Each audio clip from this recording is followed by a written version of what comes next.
ўсходзе у так званыя вайсковыя могілкі. Яны некалі ўзніклі у 1876-77 годзе, калі тут давялося хаваць параненых салдат рускай арміі, якія былі дастаўлены сюды з падшыпкі ў часе турэцка-расійскай вайны.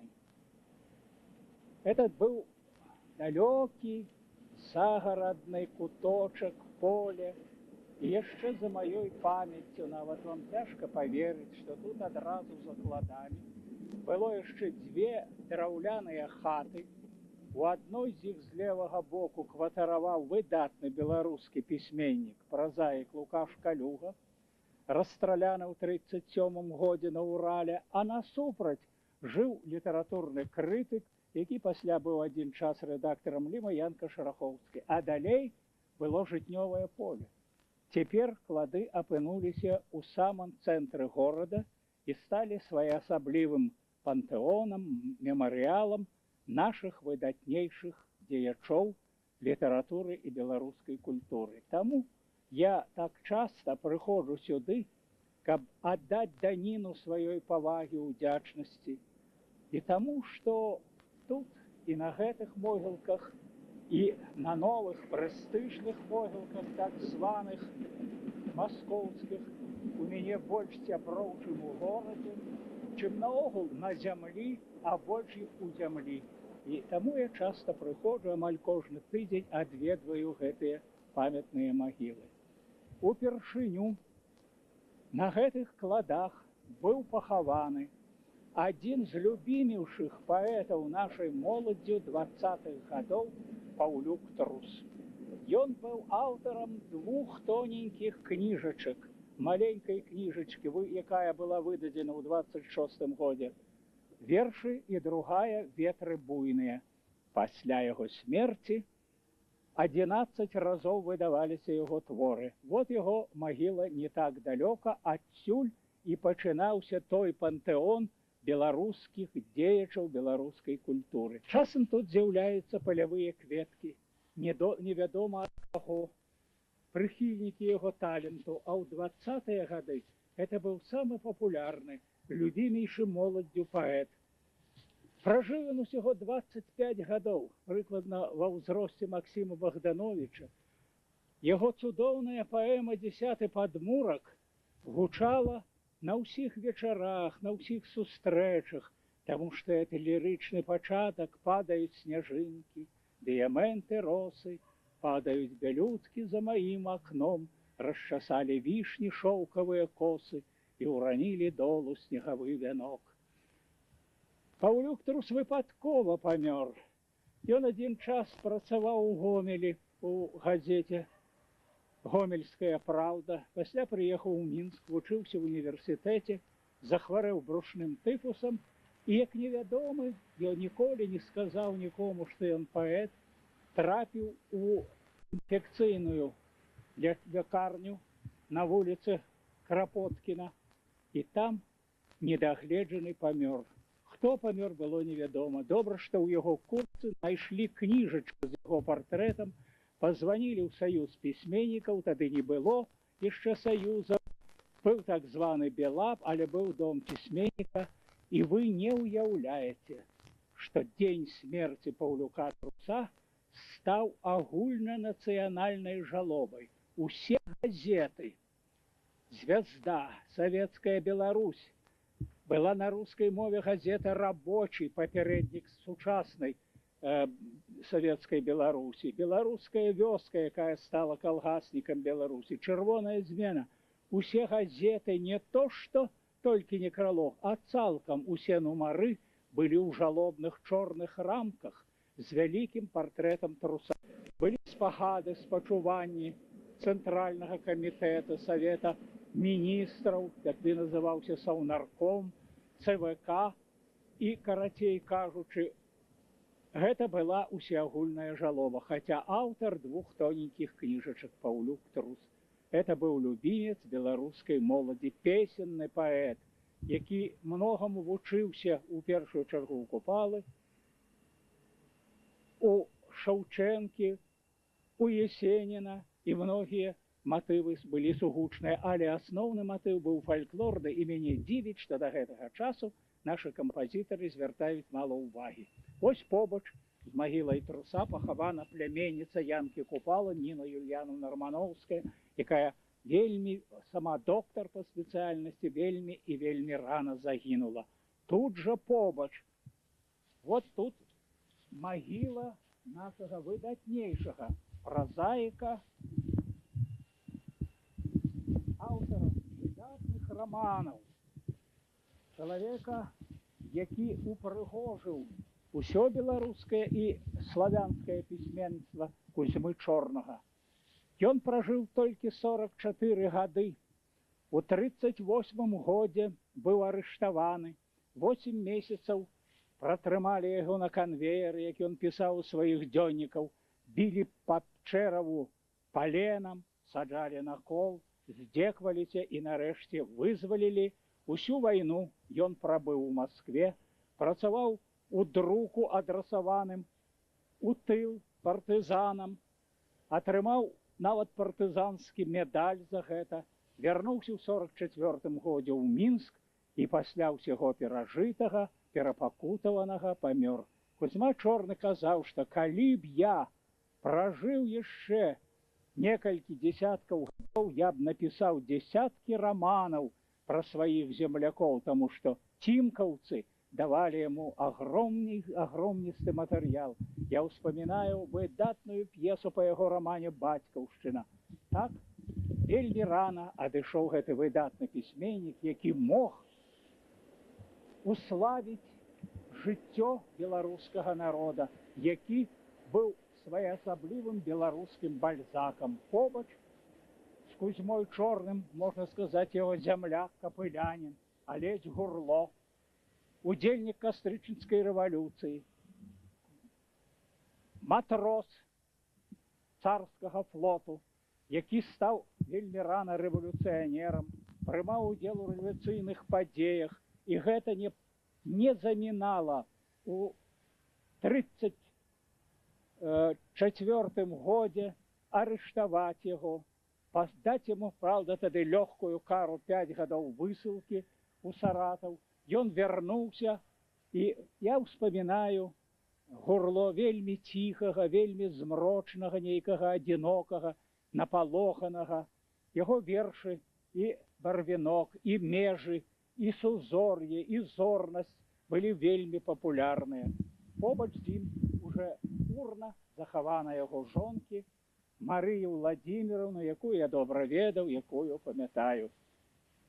Тут жа побач пахаваны, бачыце, у закінутай магіле, Юрый Герасимович Рудько.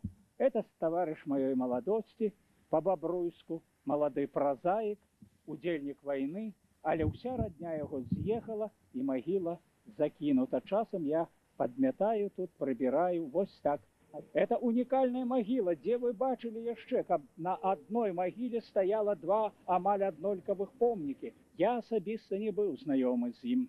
Я быў хлапчуком, быў вучнем. Калі ў кожнай школе віселі яго партрэты, калі мы вывучалі гісторыю Беларусі па яго падручніках, калі гэта быў любімец усяго народа, усёй беларускай інтэлігенцыі.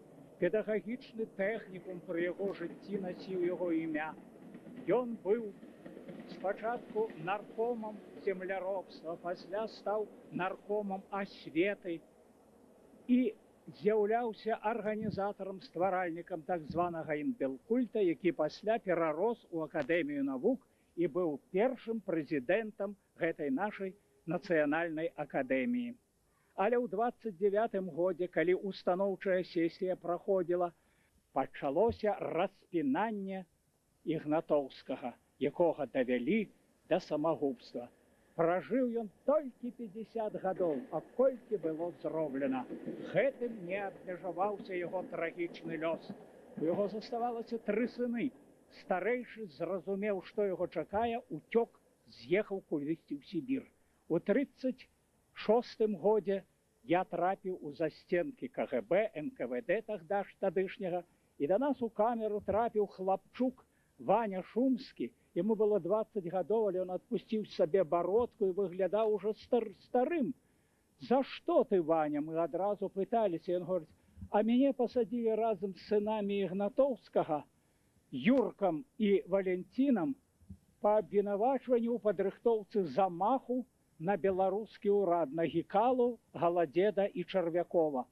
Нас так мучылі, што мы ўсё падпісалі, і мы чакаем расстрэлу. Гэта нам паабяцаў следчы. Іх доўга трымалі, і раптам, выпадкова, перабежчык заходняй Беларусі, вопытны падпольшчык, у следчага ўкраў абрывак звязды, з якога мы даведаліся, што Чарвякоў пакончыў жыццё самагубствам на асабістай сямейнай глебе. Мы падыдзем да магілы Чарвякова, я вам раскажу тое, што ведаю. А сыны Ігнатоўскага выходзіць, рыхтавалі замах на ворагаў народа, таму што хутка, трагічна быў знішчаны, загінуў Галадзед, быў высланы адсюль Гікала і быў расстраляны ў Адэсе пасля. Выходзіць, што гэтыя контррэвалюцыянеры, тэрарысты рыхтавалі замах на ворагаў народа. За што ж іх судзіць? Але следчыя казалі, што ў нас дзверы адчыняюцца толькі в адзін бок. Толькі сюды, а адсюль выхаду няма. Ім далі артыкул замест тэрора і здрады радзіме, артыкул 7.35 за парушэнне пашпартнага рэжыму і па 5 гадоў. Больш яны не вярнуліся. Пра лёс іх і пра лёс Вані Шумскага мне нічога не вядома. Я вельмі часта наведваў, вярнуўшыся магілу Ігнатоўскага. Аднойчы я ўбачыў, тут жанчына прыбірала і садзіла кветкі. Я абрадаваўся, думаў, што родзічка. Не, я ў маладосці ведала Ігнатоўскага. Вот. Ён арганізоўваў нашу моладзь, ён навучыў нас беларускім песням, беларускай літаратуры. Я паважаю, шаную яго памяць, і от адна прыходжу сюды. Потым гэты помнік быў звалены. Я намагаўся падняць, але сіл не хапіла. Пераказаў маладым хлопцам з Інстытута літаратуры Акадэміі навук. Яны прыйшлі, паднялі, паставілі гэты помнік. І ў час нашай кароткачасовай адлігі, калі мы вярнуліся да самасвядомасці, што мы беларусы, што нам дорага імя Беларусі, паставілі побач, на якім ужо напісана першы прэзідэнт Беларускай акадэміі навук, нарком асветы Усевалад Макаравіч Ігнатоўскі. Нібыта працяг гэтага помніка. Это ўжо пастаўлена ў гады адлігі. Вот такі лёс гэтага чалавека выдатнага, гісторыя якога з'яўляецца сапраўды аб'ектыўнай гісторыяю нашага народа, нашай краіны. Цяпер перайдзем да наступнай магілы, да таго, на каго рыхтавалі замах сыны Ігнатоўскага, да Александра Рыгоровича Чарвякова. Ну вось і магіла Александра Рыгоровича Чарвякова, які, як вы бачыце, пражыў усяго 45 гадоў. А нам ён здаваўся ўжо пажылым чалавекам. Ён быў старшынёй Цэнтральнага выканаўчага камітэту, які знаходзіўся на пляцу Волі у маленькім двухпавярховым доміку былой рэзідэнцыі беларускага или мінскай губерні губернатара Курлова. На другім паверсе жыў губернатар, на першым паверсе была яго канцылярыя, якая кіравала ўсёй мінскай губерняй, а яна пачыналася недзе ад Рэчыцы і захоплівала і Піншчыну, і Мазыршчыну, і нават частку Украіны, Зарэчнянскі і Дубровіцкі раён, якія адышлі на Украіну цяпер. Там у яго, у Курлова працавала недзе 17-18 чыноўнікаў, якія спраўляліся з кіраўніцтвам гэтай рэспублікай. Гэты ж дамок займала і рэзідэнцыя першага старшыні Цэнтральнага выканаўчага камітэта БССР і адначасова СССР, таму што ўсе старшыні верхоўных саветаў цэнтральных выканаўчых камітэтаў адначасова па чарзе дзяжурылі і ў Верхоўным Савеце СССР. Часта ў Маскву выязджаў Александр Григорьевич. Жыў ён у гэтым доме на вуліцы Карла Маркса, які амаль увесь абліцаваны мемарыяльнымі дошкамі, а яго жонка Александра Івановна была загадчыкам корэспондэнцкага пункта «Известий», а корэспондэнтам працаваў выдатны журналіст Владимир Межевич, які асабліва сябраваў з Чарвяковым. Я часта бачыў, як Александр Егорович са сваёй службы з гэтага двухпавярховага доміка, а на першым паверсе Цэнтральнага выканаўчага камітэта змяшчалася рэдакцыя газеты «Калгаснік Беларусі». Рэдактарам этой газеты быў Павел Петрович Шастаков. І там я часта друкаваўся. Бываў у этой рэдакцыі, ніякіх прапускоў не трэба было. Тут же наверх можна было падняцца да Чарвякова, бясконца ішлі са сваімі скаргамі, патрэбамі. Людзі да яго і нават мне расказвалі пасля вайны, калі ўжо Чарвякова даўно не было на свеце, пакрыўджаныя нечым калгаснікі, сілавыя людзі прыязджалі ў Мінск і шукалі, дзе нам найти Чарвякова. Дасціпнікі жартавалі: едьте на вайсковыя могілкі, там вы яго знойдзеце. Такая была вера, таму што ён імкнуўся кожнаму дапамагчы. Лічылася, што ён пакончыў жыццё на асабістай сямейнай глебе. Але праз некаторы час яго ж не судзілі, не каралі.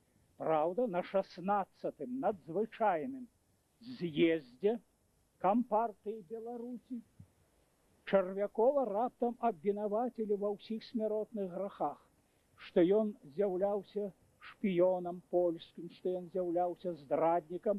Прычым з гэтай прамовай выступіў памочнік Гікалы, а Гікала ўжо не было. Прыслалі сакратаром Васіля Шаранговіча. Ён абвясціў, што слова мае загадчык или дырэктар Інстытута гісторыі партыі Владимир Пасе, а ён у нас выкладаў ленінізм, і Пасе выступіў з палымянаю прамоваю, што вот выкрывае Чарвякова як ворага народа, як здрадніка, як шпіёна. Праўда, праз некаторы час быў расстраляны і Шаранговіч, і Пасе. Якая ж асабістая глеба была? Ніякай здрады не было. Чарвякова хавалі цішком. Труна яго стаяла на вуліцы Энгельса ў невялічкім клубе харчавікоў. Адтуль не пускалі народ, каб яны праводзілі у апошні шлях свайго любімага кіраўніка і цішком пахавалі тут. Як бачыце, было напісана Чарвяков Александр Григорьевич па-рускі, і толькі ў апошні час, калі ўжо былі адноўлены нейкія правы на справядлівасць, выбили наверсе выдающийся партийный и государственный деятель, председатель ЦИК БССР. Владимир Межевич, мой друг по лагеру, мы пілавалі з ім адною пілою. Ён быў адзін час маім брыгадзірам, і калі мы вярнуліся, сустрэліся ў Мінску і засталіся сябрамі да яго апошняга дня. Ён тут працаваў корэспандэнтам газеты «Лесная промышленность» маскоўскай і часта хадзіў у Міністэрства лясной прамысловасці. Там выпадкова ён сустрэў былога ахоўніка Чарвякова. До 1934 года ніякія нашы ўрадоўцы не мелі ніякіх ахоўнікаў. Пасля забойства Кірова, таксама вельмі загадкавага, увялі абавязковых вот этих ахоўнікаў. Іх было 2 ў Чарвякова. Яны нават сядзелі дома ў другім пакоі, і Межевич мне расказваў, што я часта выязджаў з Чарвяковым у вёскі, у калгасы, на заводы, і вечарамі гулялі ў шахматы. І ён говорыў: Володя, давай уцячом ад этих пастухоў. Праз чорны ход выходзілі на вуліцу Карла Маркса, на Ленінскую, увечары гулялі, гаварылі. Самае сакравеннае адзін аднаму. І вот калі вярнуўся Межевич і стаў працаваць корэспандэнтам лясной прамысловасці, аднойчы ў гэтым міністэрстве лясной прамысловасці ён сустрэў чалавека, які з'яўляўся некалі ахоўнікам Чарвякова. Яны абрадаваліся адзін аднаму сустрэчы. Калі ён запытаў: раскажы мне падрабязнасці смерці Чарвякова, давай выйдзем у калідор, і ён там расказаў яму амаль неверагодную гісторыю, што з гэтага з'езда надзвычайнага, калі быў абвешчаны перапынак на 15 хвілін, Чарвяков накіраваўся ў свой кабінет, а яго пашоў праводзіць яго напарнік. прозвішча таго дакладнае я забыў. Першы гэта, па-мойму, Дубовік.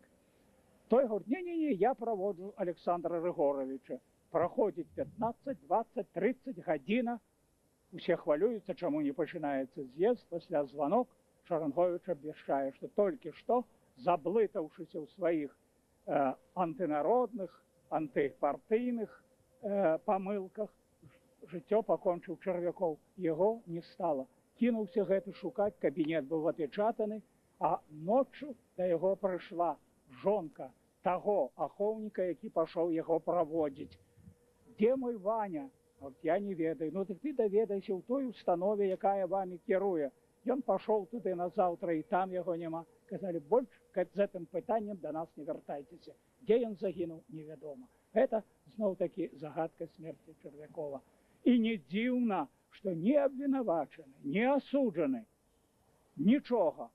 А сям'я яго, жонка і дзве дачкі апынуліся ў доўгатэрміновай высылцы ў Казахстан. Яго дачка і цяпер, унук, жывуць у Мінску. Мы сустракаліся неаднаразова, якраз на прэм'еры фільма пра Чарвякоў, якімі я прымаў удзел, і от расказаў тое, што я расказаў вам. Крышку незвычайнае суседства Ігнатоўскі і Іван Петрович Пуліхаў. Гэта тэрарыст, які, прычым, з дапамогаю, нават кажуць, братоў Луцевічаў, рыхтаваў замах на губернатара Курлова, але быў арыштаваны, асуджаны і пакараны. Тут написано 24-25 февраля 1906 года за покушение на минского губернатора Курлова.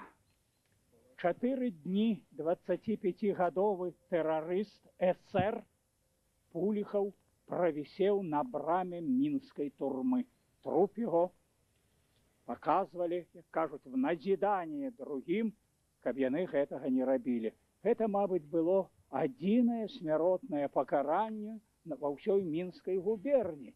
Нічога падобнага не было. Это адбылося ў 1906 годзе.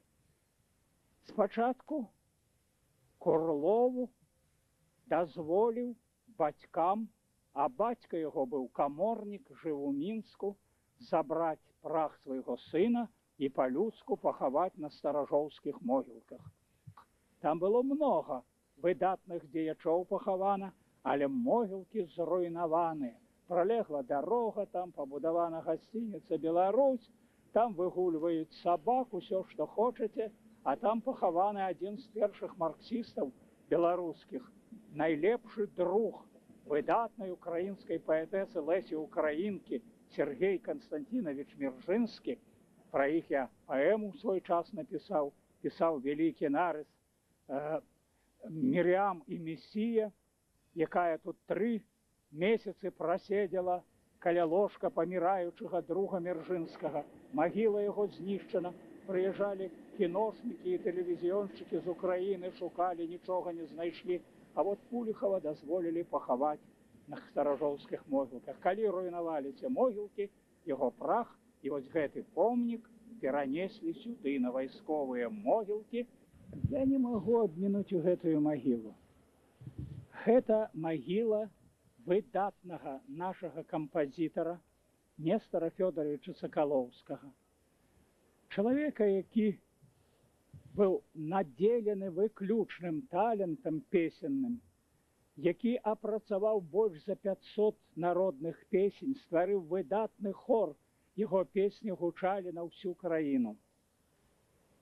Ён аўтар музыкі беларускага гімна на словы Міхася Клімковіча. Мы там прамінулі магілу гэтага чалавека, па-свойму цікавага, які быў першым старшынёй Саюза пісьменнікаў Беларусі, быў вядомы як літаратурны крытык такога партыйнага накірунку і толькі пасля вайны праявіўся як актыўны пісьменнік, як драматург, які напісаў трылогію пра Францішка Скарыну, пра Каліноўскага, ставіліся оперы па яго лібрэта. І от на яго тэкст напісаны гэты гімн, да якога мы, па-мойму, паступова вяртаемся. З Нестарам Сакалоўскім мы пасябравалі, калі рыхтавалася ўсесаюзная перадача, па ўсіх рэспубліках Савецкага Саюза і павінна была ісці ў эфір па маскоўскаму радыё. Тэлебачання тады не было. Беларусь была прыгранічная рэспубліка, я працаваў у радыёкамітэце, там жа працаваў і Сакалоўскі, і нас камандзіравалі ў Заслаўскі раён на самую мяжу. Трэба было там, з пагранічнага раёна і з самага пагранічнага калгаса арганізаваць і правесці вялікую радыёперадачу з паказам песень, самадзейнасці. Восень. Брудныя дарогі не прабіцца. Усе жанчыны калгаса «Чырвоны пагранічнік» працуюць у сушні, гэтымі трапламі труць лён. Пылішчы немагчымыя, неверагодныя. Мы зайшлі, кажу, там самыя песенніцы. Зайшлі туды, яны завязаны хусткамі, адмахваюцца, дзе мы гаварыць не можам. Назаўтра Сакалоўскі ўзяў гітару, прыйшоў туды, заспяваў. Яны развязаліся, пачалі спяваць, і атрымаўся выдатнейшы хор. Мы зрабілі перадачу. Перадача гэта прагучала на ўвесь Савецкі Саюз па радыё. І хор гэты літаральна перамог усіх. Яны свае песні спявалі, мне адна з іх запомнілася: «Ой, пад дубам, чабор расцвітае, а ў новай крыніцы вада прыбывае». Адчуваеце, якая паэзія ў гэтых радках? І такіх песень былі дзесяткі. Гэты хор, як пераможцаў, запрасілі ў Маскву на ўсесаюзны агляд. У Вялікім тэатры яны выступалі, і там прысутнічаў сам Сталін. Пасля іх запрасілі ў Крэмль, узнагародзілі кожную патэфонам, наборам пласцінак, там адрэзамі на сукенкі, яны былі шчаслівыя, радыя, і нават былі на ўрадавым банкеце, не ведалі, што такое ікра, што такое сёмга, што такое балык, сядзелі, склаўшы рукі, і Сакалоўскі расказваў, што падышоў там распарадчык і пытае: «Дык чаго ж яны хочуць? Бульбачкі, а што такое бульба? Картофеля». Адварылі картофеля. Вот такі быў Сакалоўскі, такі арганізатар. І мы з ім сустрэліся ўжо пасля вайны, пасля маіх доўгіх пакут, калі ад мяне многія уцякалі, не хацелі сустракацца. Мы з ім сустрэліся ў доме друку, а яго чароўная, вельмі сімпатычная, вельмі прыгожая жонка Вольга Ігнатаўна Сакалоўская некалі разам са мной працавала ў выдавецтве ў той час. Нестар не пабаяўся, мы абняліся, мы гаварылі, і вот выпадкова ў 48 гадоў Нестара не стала. Гэта, конечно, вялікая страта для нашага беларускага песеннага мастацтва, для нашага меласу, для нашага музыкальнага будучага нават, таму што ён бы, каб пражыў яшчэ дзесяткі, 2 гадоў, ён бы зрабіў вельмі многа для нашага народа, для нашай песеннай творчасці. Хвіліначку, тут часам я блукаю. Вот тут каля гэтай магілы, тут недзе загінула магілка майго першага сына, які нарадзіўся праз 3 тыдні пасля майго арышту ў 36 годзе.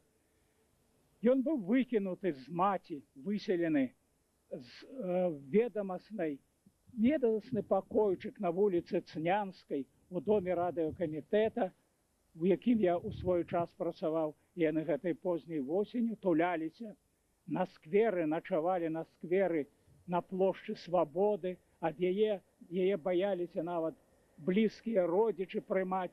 І неўзабаве ён памёр. І калі мы сустрэліся пасля майго вяртання, яна мяне прывяла сюды і казала: «Магіла страчана ў часе вайны. Вот тут недзе ён быў пахаваны. Я прыходжу сюды, шукаю і, конечно, ніколі не найду». Гэта нешта блізкае, роднае тут, першае дзіця, якое я бачыў 10 хвілін на выпадковым спатканні з жонкай. Гэта капліца стала царквою, і цяпер тут адбываюцца шлюбы, тут хрысцяць нованароджаных беларусаў, адбываецца вельмі ўрачыстыя набажэнствы. Пабудавана яна тады, калі толькі пачыналіся гэтыя могілкі, як тая звычайная капліца, якія ёсць на кожных кладах. Тут адпявалі нябожчыкаў.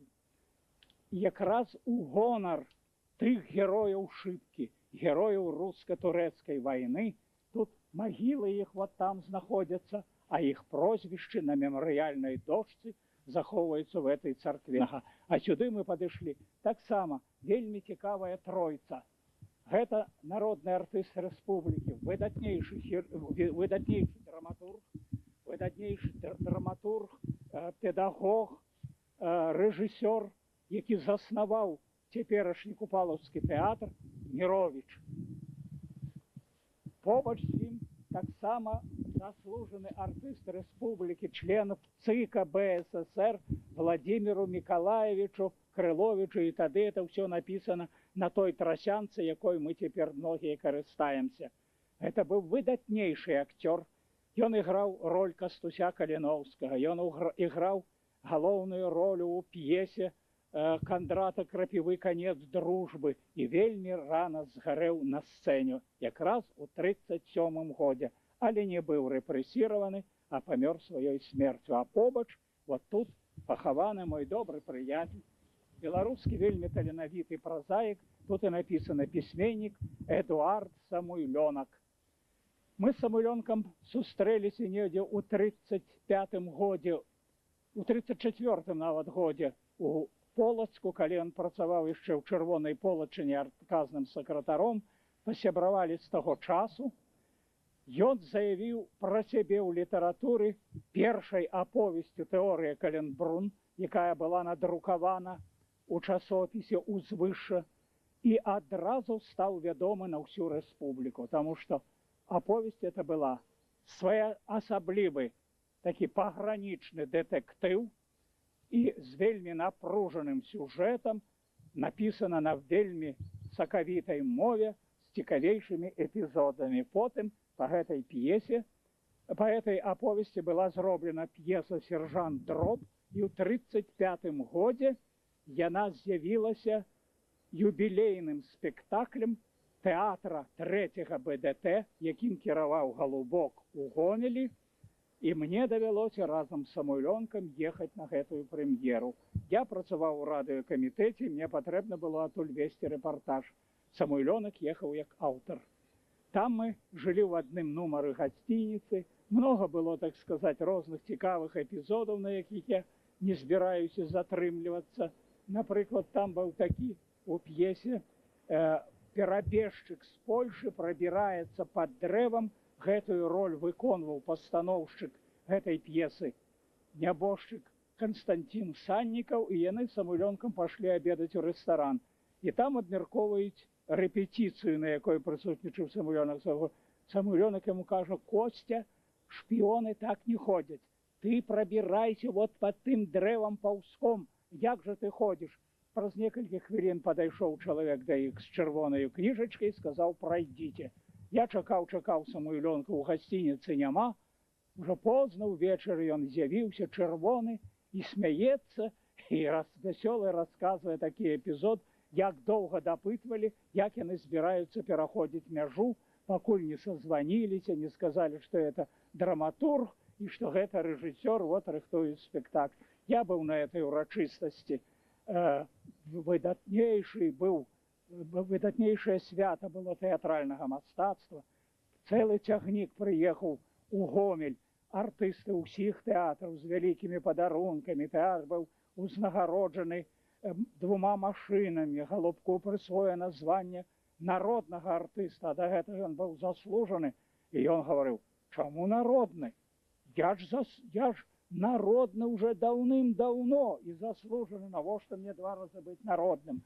А праз год Галубка не стала, і я яго апошні раз убачыў на прагулцы у дворыку каля амерыканкі. І неўзабаве у 39 годзе памёр Эдуард Самуйлёнак ад хваробы горла. Купала вельмі перажыў гэтую смерць і прысвяціў верш памяці Самуйлёнка, называючы яго, так сказать, крылатым сокалам. Я ўжо не хачу затрымліваць увагу, цытаваць гэтыя радкі. Яны ў гэты верш увайшоў ва ўсе выданні Купала. Вы можете прачытаць верш памяці Эдуарда Самуйлёнка. Бенігны Іванаўны Луцевіч, маці народнага паэта Беларусі Янкі Купалы. І радок яе сына. Навчыўся я слоў беларускіх ад маці. Прычым цікавае супадзенне, кажуць, што матчына сэрца вяшчунь, яно адчувае, калі ў сына гора, калі ў сына радасць. Купала быў у Маскве, там загадкава загінуў. А маці ў Мінску засталася ахоўваць сынаву спадчыну ў яго доме, які быў спалены, згарэў. Яна нібыта адчула, што 28 чэрвеня 42 года не стала яе любімага сына, адзінага сына, дочкі былі з ёю, Янкі Купалы. Не вытрымала яе сэрца, і іх хавалі ў адзін дзень. Ён загінуў 28 чэрвеня, яна 30, а хавалі ў адзін дзень. Вот гэта магіла, таксама дарагая нам, нашаму народу, жанчына, якая дала жыццё нашаму прароку, нашаму выдатнейшаму паэту, якая жыла доўгі час, калі Купала ўжо быў сусветна вядомым на сваім невялічкім хутары в акопах. Там яе раскулачылі, пасадзілі разам з астатнімі раскулачанымі у таварняк, але Купала спахапіўся, пашоў да Чарвякова і выпраціў, каб вызвалілі яго маці, і з таго часу яна жыла з сынам да таго дня, калі перастала біцца яго і яе сэрца.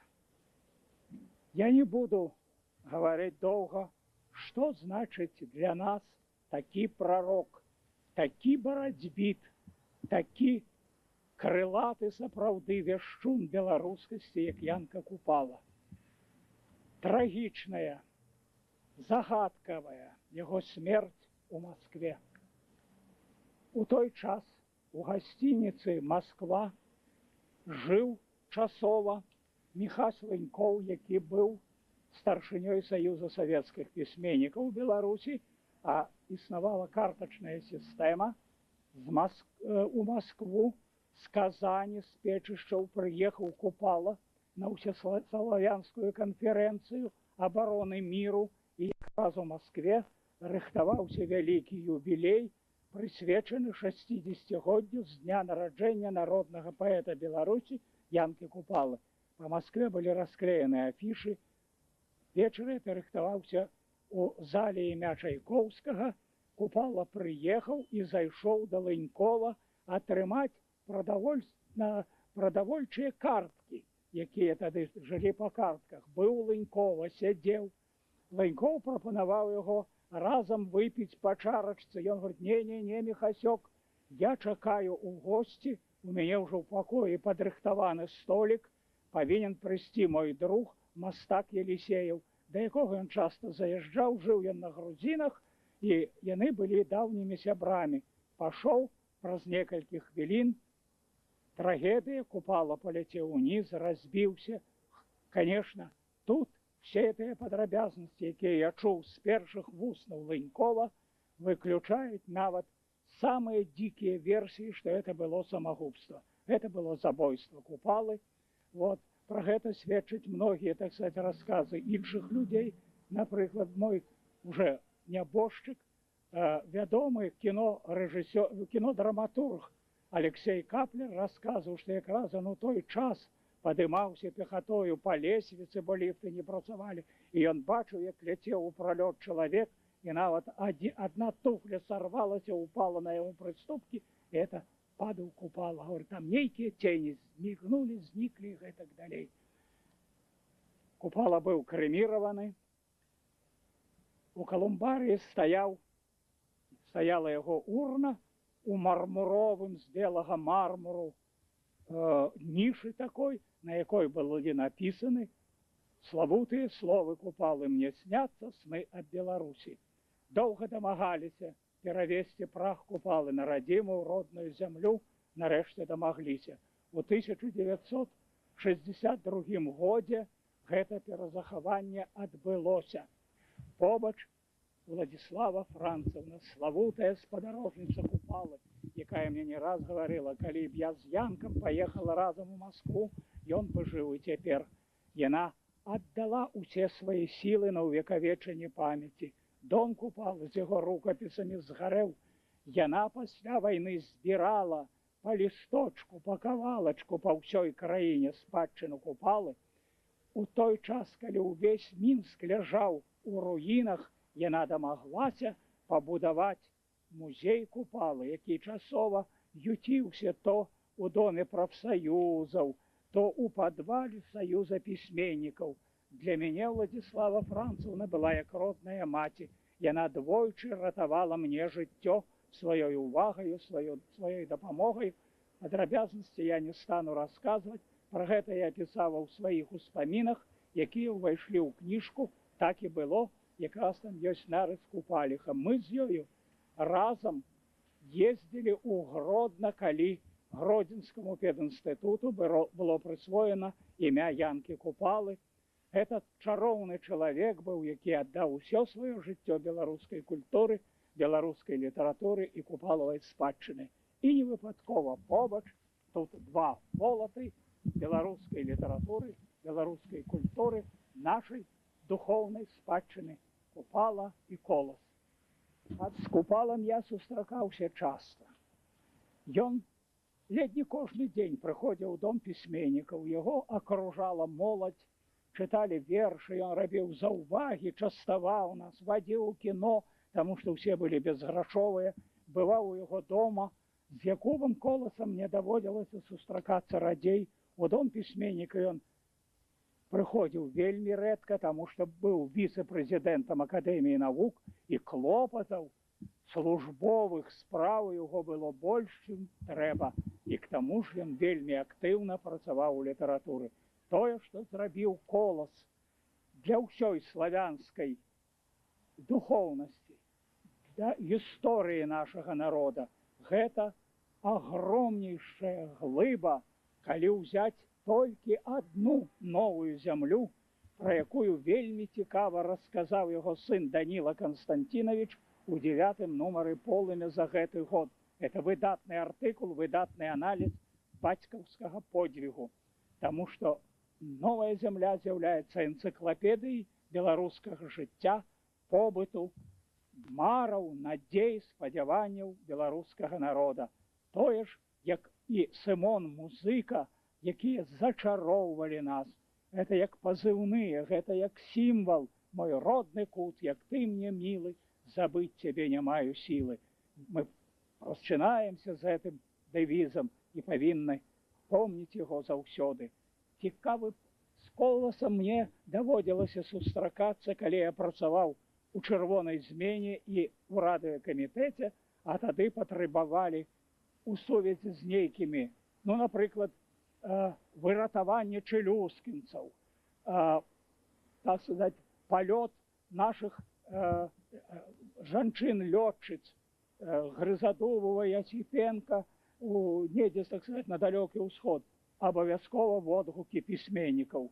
І я звяртаўся да Якуба Коласа, ён сказаў, прыходзь, хлопча, тады, акуратна, дакладна ён даваў свае водгукі. Так, як і Купала, быў выключна акуратны. Я ўспамінаю дзень смерці 16 чэрвеня 36-го года, дзень смерці Горкага. Калі я прыйшоў да Купалы, ён заплаканы быў, таму што Горкі, уласна кажучы, адкрываў яго і Купалу для ўсяго славянства.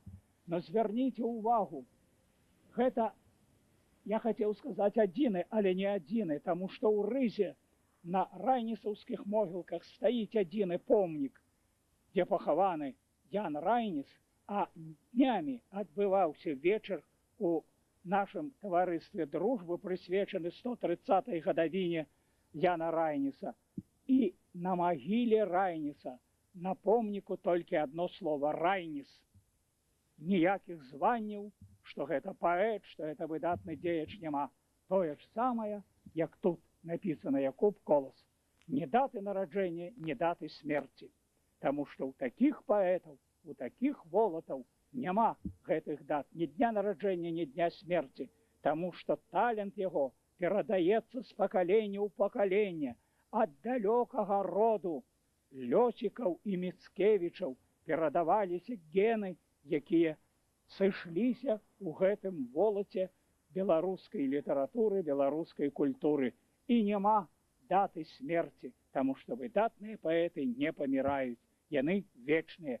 Як бы там ни было, як бы ни менялася атмасфера ў рэспубліцы, род народу, яны застаюцца вечна.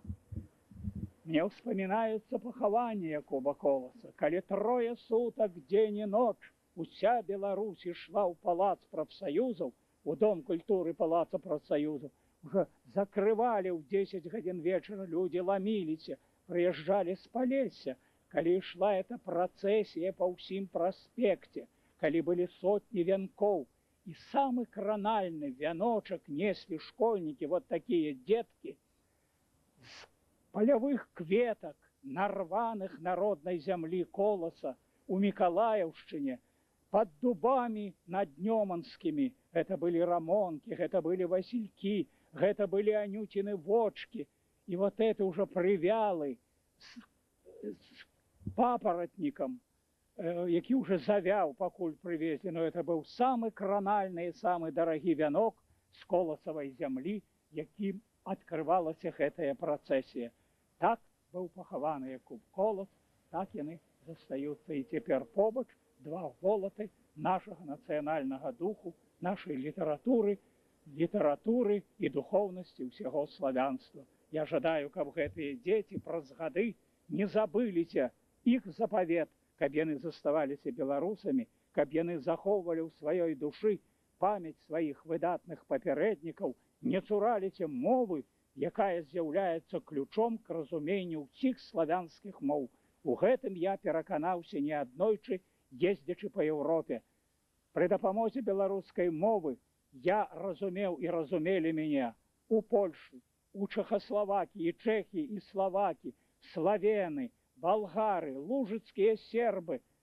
Мне былі адкрыты ўсе дзверы славянскіх народаў, так як і іх душы, так як і ўзаемна разуменне нашай мовы. Не цурайцеся, чым чалавек больш ведае, тым ён багацейшы.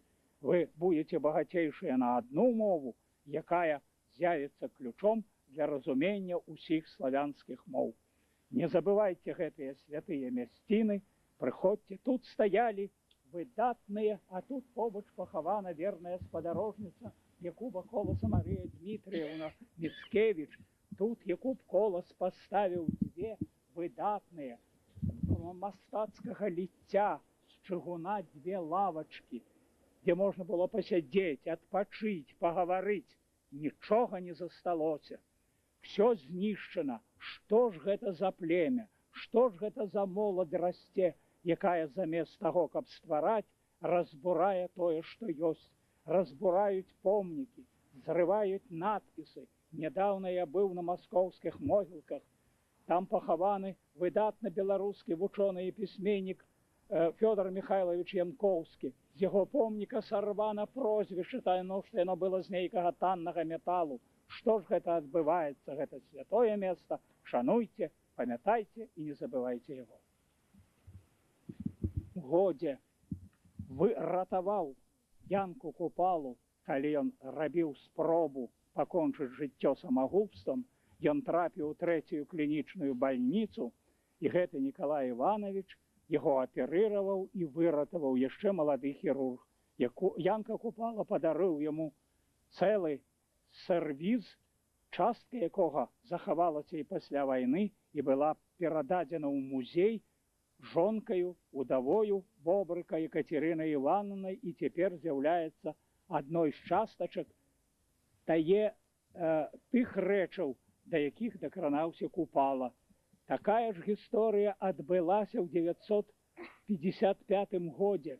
Якуб Колас захварэў на апендыцыт. У ЦК разгубіліся, як ратаваць народнага паэта, члена, так сказаць, ураду. Выклікаюць Нікалая Івановича Бобрыка, а ён загадваў кафедрай хірургіі і быў вядучым хірургам у рэспубліцы. Хуценька падрыхтуйце суправаджаючых, Коласа адпраўляем у Маскву на аперацыю. Ён спакойна сказаў: тады адразу рабіце цынкавую дамавіну, таму што Колас не даедзе. А што ж рабіць? Давайце на стол, буду аперыраваць. Выдатную аперацыю зрабіў, і ў гонар гэтага Колас у 55 годзе падараваў яму свой шеститомник у чырвонай вокладцы, які і цяпер стаіць у бібліятэцы маей племянніцы, таксама доктара Галіны Мікалаевны Бобрык. Вот такое суседства. Хірург Бобрык, які ратаваў і Купалу, і Коласа. Все сімвалічна, все сышлося ў розны час, у розныя, так сказаць, гады.